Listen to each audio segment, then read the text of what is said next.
Iniciamos mais uma edição do Plantão de Notícias destacando informações das cidades e do país. Protagonista nacional na produção de petróleo e gás, e na transição energética, o Rio de Janeiro recebe, até a próxima quinta-feira, dia 26, o Rio Oil e Gás 2024, um dos maiores eventos de energia do mundo. O governo do estado apresenta seus projetos sustentáveis e inovadores, realizados pela Secretaria de Energia e Economia do Mar, em um estande próprio, no Pavilhão Cobra. O governador Cláudio Castro ressaltou, na abertura do evento, que se o Rio de Janeiro fosse um país, seria o 10º maior produtor do mundo. Pelo território fluminense, passam 76% da produção nacional de gás natural do Brasil, comentou o governador. O estado também é referência nas energias de transição e limpas, sendo o maior consumidor de GNV do Brasil, o maior produtor de biometano e segundo maior produtor de biogás no país. No Rio, há ainda 15 projetos de eólica, offshore em fase de licenciamento no IBAMA. Já em relação à energia solar, o estado está entre os 10 primeiros no ranking nacional de potência instalada. O Sesc Rio de Janeiro abriu inscrições para as atividades formativas de audiovisual do projeto Argumenta, que incluem aulas de roteiro e storytelling, workshops e bate-papos sobre o mercado audiovisual. O programa gratuito será conduzido pela equipe de consultoria dos laboratórios realizados na edição deste ano e ocorrerá em formato híbrido, com encontros virtuais, com inscrições abertas para todo o território nacional, ou presenciais no Hotel Sesc Alpina, em Teresópolis. O Argumenta, uma iniciativa de formação audiovisual do Sesc Rio de Janeiro, tem como missão apoiar o desenvolvimento artístico de roteiristas de todo o Brasil.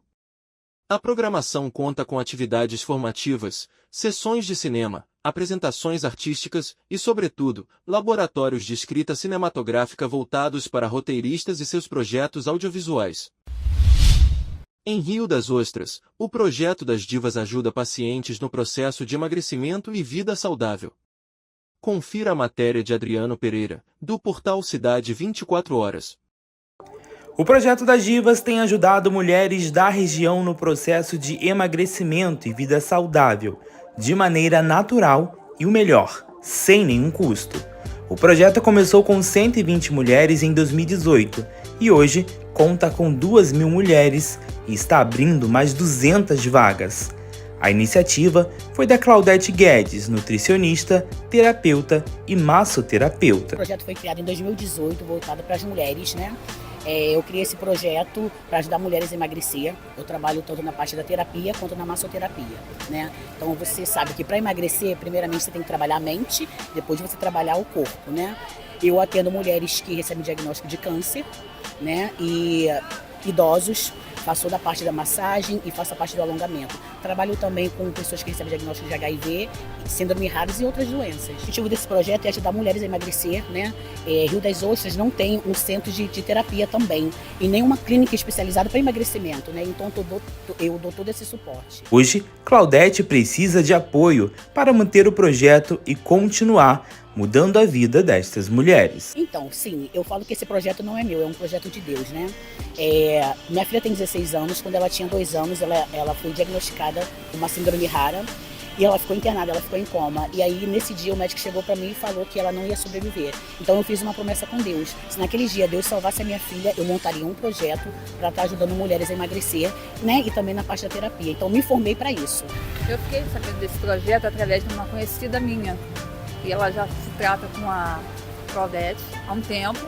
E eu falei para ela que eu ia fazer uma cirurgia, mas antes disso eu estava praticando ginástica. E eu queria ganhar massa muscular. E comentei que eu ia fazer uma cirurgia, entendeu? E eu ia precisar dessa ajuda dela. E por qual motivo você procurou o projeto, Michele? Me conta. Então, eu fiz a cirurgia e procurei a Claudete porque eu estava passando muito mal. Eu operei lá no hospital em H.E. Lagos, lá em Saquarema, no intuito de quê? Operar e ficar boa. E não foi isso que aconteceu. Eu fiz a cirurgia depois de menos de 30 dias, eu estava passando muito mal.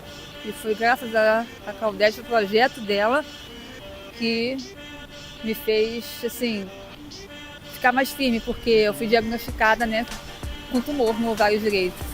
Foi isso o intuito da minha cirurgia. Estou abrindo convite, né, para quem queira patrocinar o projeto. Eu não tenho patrocínio nenhum, não tenho ajuda do município e nem do governo federal. Estou aberta a patrocínios, tá bom? Porque todas as mulheres precisam de ajuda.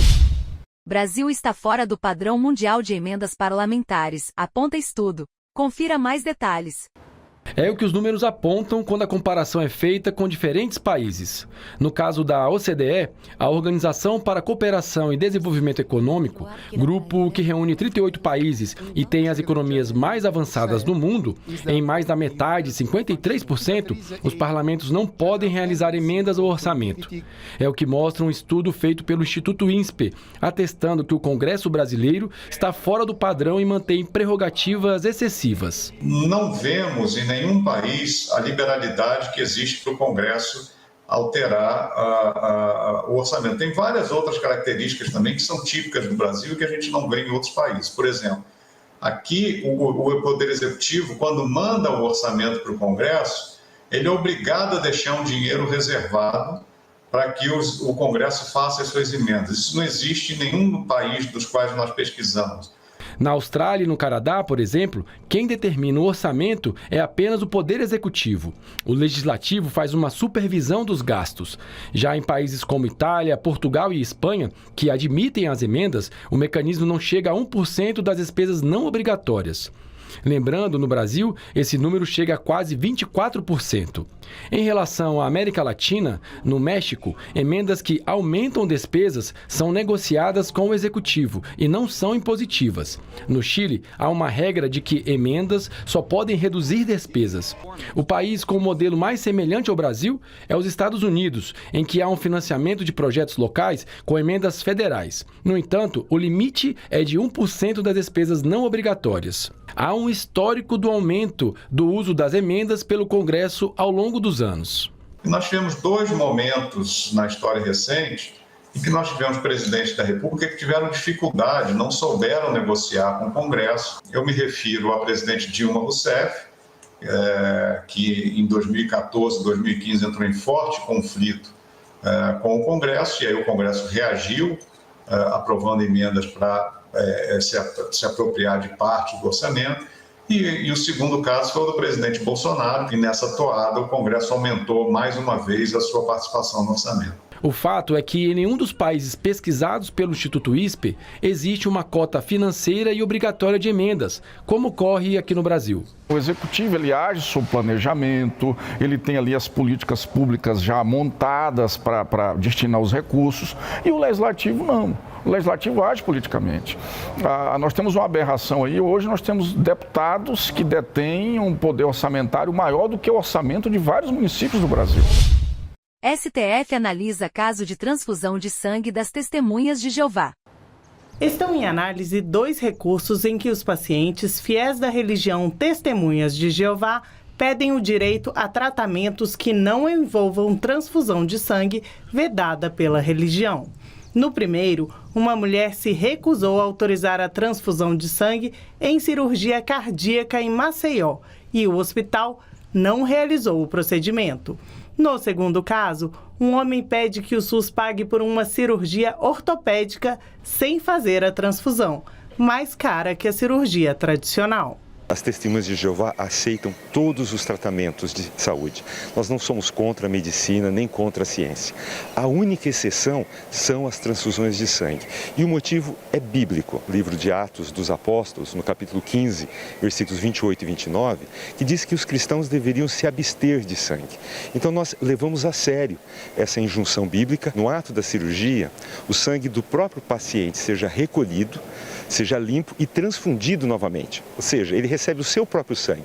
Davi veio de Sorocaba, interior de São Paulo, para pedir que o Supremo não permita a recusa da transfusão de sangue.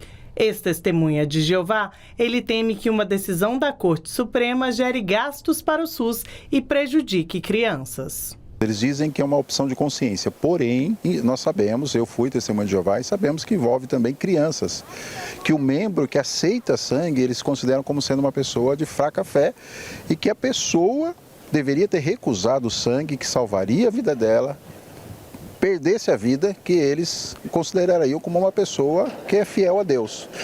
Então o SUS não pode bancar isso, né? Nós somos totalmente contra. A Procuradoria-Geral da República se manifestou no processo no sentido de permitir que pessoas adultas e com plena capacidade civil possam decidir livremente sobre como exercer a liberdade religiosa, o que inclui a recusa ao recebimento de transfusão de sangue em procedimento médico. No entanto, a PGR também diz que o poder público só deve arcar com tratamento alternativo à transfusão se ele já estiver disponível no sistema público de saúde.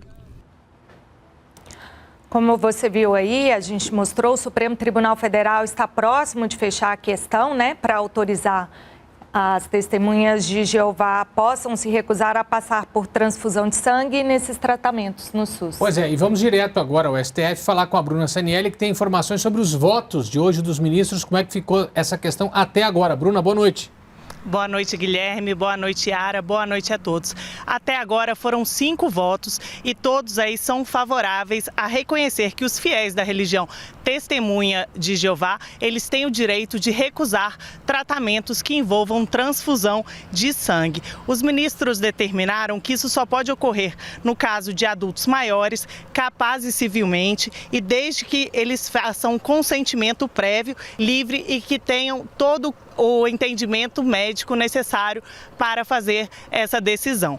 A decisão dos ministros, ela foi amparada aí nos princípios da dignidade da pessoa humana e também no princípio da liberdade religiosa.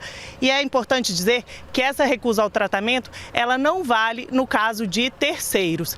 Pais ou responsáveis legais não podem decidir para os filhos, a não ser que tenha outro tratamento tão eficaz quanto disponível no Sistema Único de Saúde.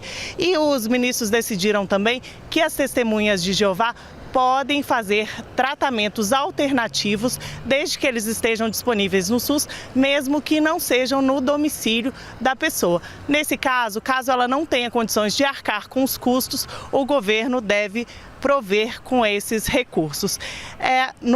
No fim desse julgamento, que ficou aí para semana que vem, provavelmente, esse caso vai gerar repercussão geral, ou seja, juízes e desembargadores de todo o país vão usar como um guia para as suas próprias decisões. Vamos a um giro de notícias do Estado, destacando a aprovação de lei que muda as condições de realização de concurso público. Confira esta e outras informações através da TV Alerj. Agora é lei. Os órgãos da administração pública devem organizar as provas dos concursos públicos, compatibilizando sempre que possível a residência do candidato com o local de realização das provas. A lei, de autoria do deputado Daniel Librelon e do parlamentar licenciado Anderson Moraes, foi sancionada pelo governador Cláudio Castro. A ideia foi inspirada em uma proposta apresentada durante o Parlamento Juvenil da Alerj do ano passado. O projeto recebeu o maior número de votos na sessão de encerramento da edição do programa. O número de passageiros diários no aeroporto de Maricá mais que dobrou com a transferência de voos das plataformas do Campo de Búzios, na Bacia de Santos, para o terminal. A média era de 250 pessoas por dia. Agora esse número chega a cerca de 600. São ao todo 8 helicópteros que fazem o transporte de funcionários da Petrobras e de pequenas cargas, reduzindo em cerca de 2 horas o tempo de voo. Uma outra gigante da indústria offshore também começou a operar no aeroporto com 2 aeronaves. O aeroporto de Maricá passou a ser o terceiro maior em movimentação de passageiros para a Petrobras, atrás apenas dos heliportos de Farol de São Tomé, em Campos, e de Jacarepaguá, no Rio. O aeroporto de Maricá tem agora 72 voos diários no offshore, além de mais 2 voos da Azul Conecta, que fazem o trajeto Maricá-São Paulo. Como ocupar criativamente crianças e jovens fora do horário escolar? Mães e pais da Cidade de Deus e do Caju podem deixar essa preocupação de lado.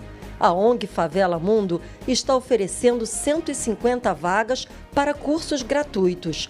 Crianças e jovens de 7 a 14 anos vão poder fazer aulas de hip hop, jazz, violão, musicalização infantil e teatro, desde que estejam matriculados numa instituição de ensino.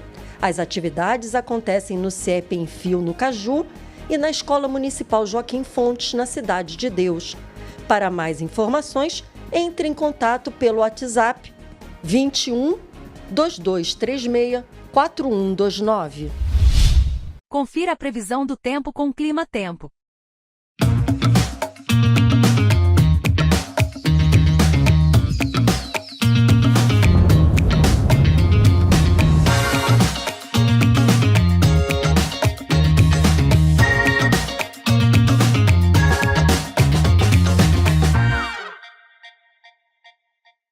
No litoral do Rio de Janeiro, o mar já deve ficar mais agitado e os ventos podem chegar até os 70 km por hora. A partir dessa última segunda, até pelo menos a sexta-feira, dia 27, o Brasil ainda segue em atuação dessa nova onda de calor. As temperaturas vão ficar bem acima da média entre Paraná, São Paulo, Mato Grosso do Sul e todo o centro-oeste do Brasil, com atenção voltada para a quinta-feira, que promete ser o dia mais quente em várias capitais. Até mesmo em São Paulo, a temperatura pode chegar a 36 graus. E no interior paulista, máximas beirando 40, o que aumenta o risco para novos focos de incêndio no decorrer desses próximos dias. Em relação às temperaturas, em São Paulo, nessa terça-feira, a máxima pode chegar a 34 graus.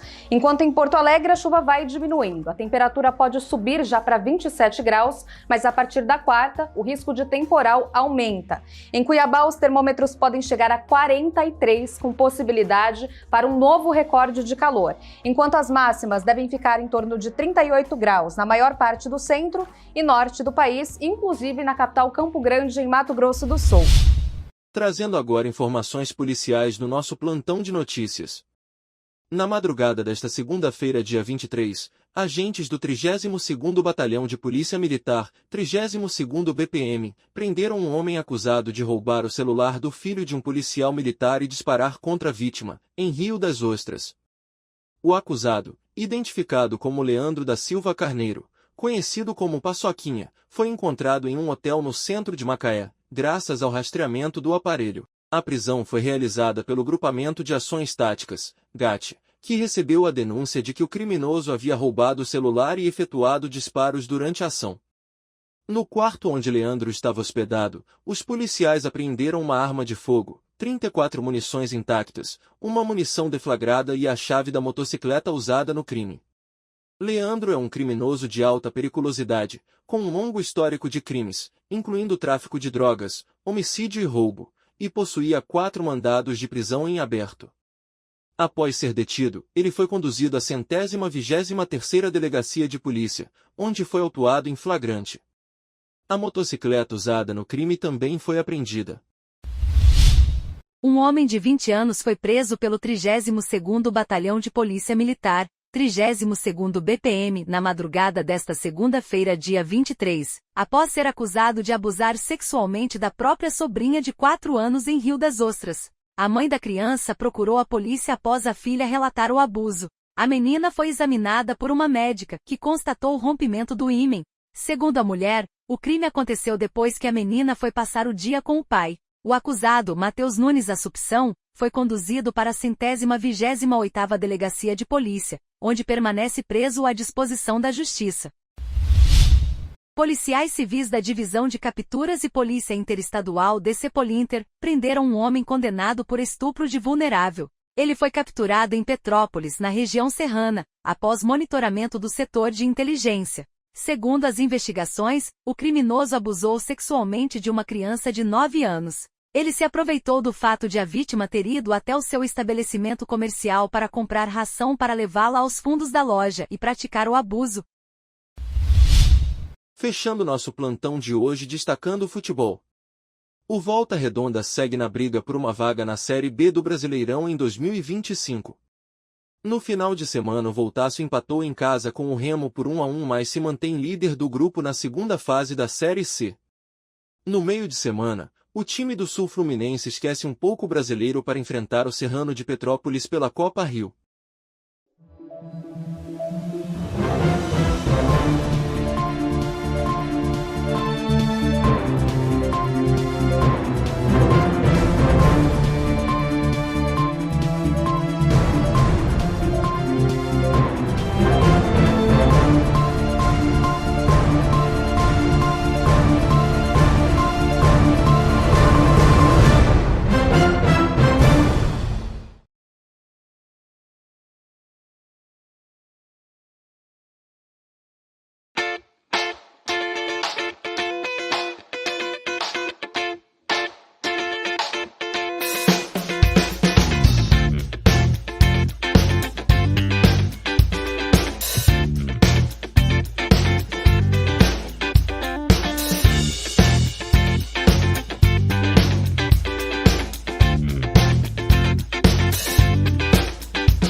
Para você, lata.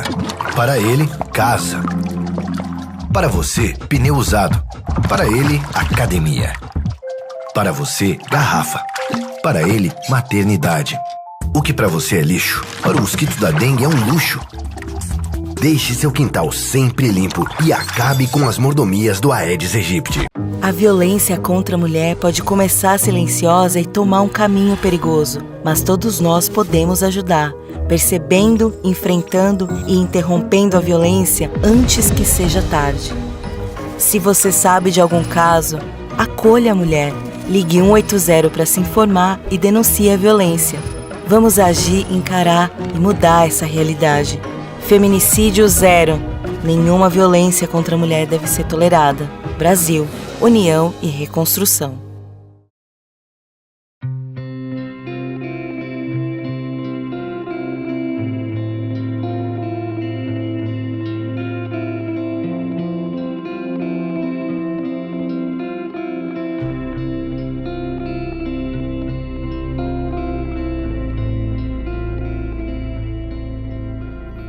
Bom dia, pessoal. Jorge Pontes, eu sou biólogo, professor de ecologia do programa de pós-graduação em ensino e ciência, sociedade da FFB, né, campo de São Gonçalo da Lambéria. A gente está numa luta de mais de 10 anos e a gente conseguiu, em dezembro de 2023, que a Lagoa de São Bento, um verdadeiro oásis dentro da malha urbana, hoje de Itaipuaçu, fosse transformada numa unidade de conservação da natureza. No caso, um refúgio de vida silvestre. Lembrando, isso não é uma luta minha, é uma luta de muitos moradores, pesquisadores, alguns políticos até estiveram envolvidos, e a gente conseguiu isso no ano passado.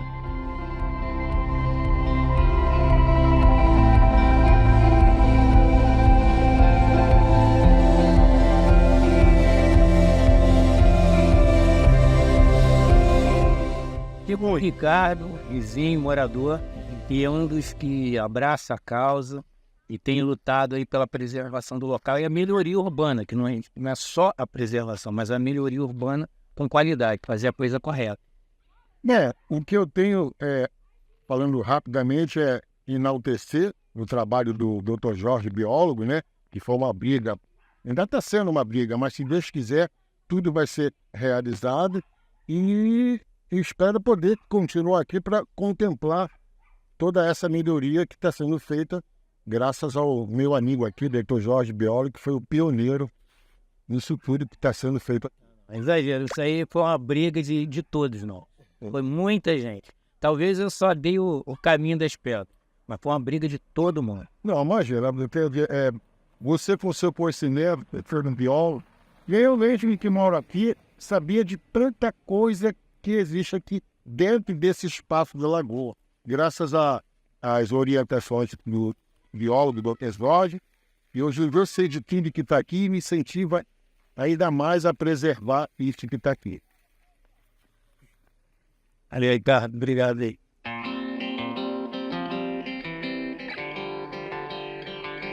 Podemos ver aí pela imagem a beleza que é a lagoa, um verdadeiro oásis dentro dessa malha imensa urbana que só cresce. Por isso, da necessidade, a importância para preservar. Vocês podem ver, ela garante a água de Poços, ela garante uma amenização climática de mais de 1 grau na região. Sem ela, com certeza, morar aí seria bem pior. E detalhe, muitos não sabem, o pessoal que pensa no seu imóvel, a presença da lagoa hoje, como refúgio de vida silvestre, ela valoriza o imóvel de todos que estão na região.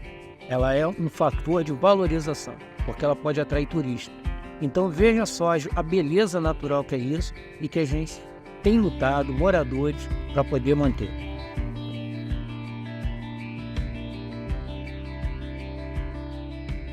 A gente tem feito na universidade alguns trabalhos de recuperação natural. No caso, inclusive algumas hidromélias nativas que já tinham sido eliminadas da área, a gente começou a desenvolver semeando guriri e outras plantas também. Está devagarzinho trazendo de volta aí. E tem dado resultado, porque até a fauna, começando pelos pássaros, está voltando. Ah, você percebe isso? Exato, é perceptível. E agora o interesse é voltar com a fauna maior, né? Seria as capivaras e jacaré. E tem muito pouco, a gente tem que melhorar até para melhorar o equilíbrio do local. E você acha que vale, de repente, trazê-las para cá ou eles vão ficar naturalmente? Vão se instalar aqui, vão ficar e são animais relativamente fáceis de manejar. A gente já tem experiência com esse trabalho. Falando comigo.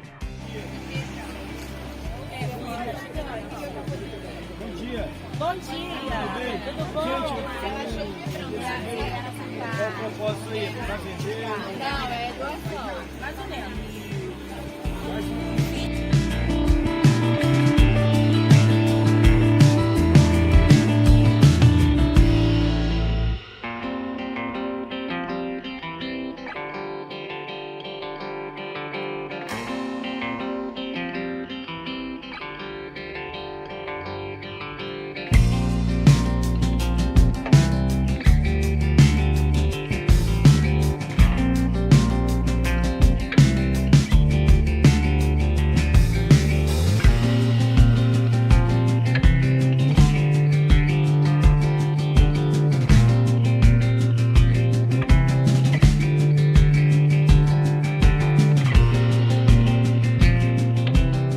Apesar da resistência, o pessoal, como é possível ver em mais, jogar lixo no entorno, querer teimar com umas práticas, por lei, isso é lei, tá? Na área, a pesca é proibida, o banho, a entrada com animais domésticos, por quê? Pela qualidade do ambiente para você preservar, a água, apesar de não ser poluída, ela pode transmitir doenças às pessoas. Por isso que a balneabilidade foi suspensa. E a presença de animais como cães e gatos caçam, matam a fauna silvestre. E agora a gente aos poucos está com um trabalho de implantação e enriquecimento da área, com a vinda de animais nativos que existem ou que já existiram na região, como capivaras, jacarés, cágaros, e se tornar um polo de turismo, educação ambiental e pesquisa científica dentro de Itaipuaçu, no centro de Itaipuaçu. E detalhe, hein? A lagoa não é foco de dengue. Foco de dengue é o lixo que jogam à volta, tá? Porque a área é equilibrada, já foi estudada e não tem isso, tá? Colabora aí, pelo menos, descarte o lixo no lugar correto, com licença. Professor, acho que tem certo isso.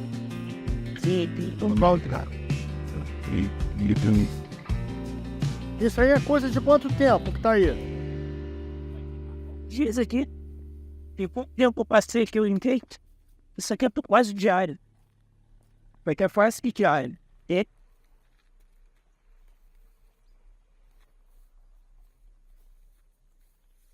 Bem, vendo? Aí depois dizem que o problema é a lagoa, é o brejo, mas é isso que é o foco de dengue.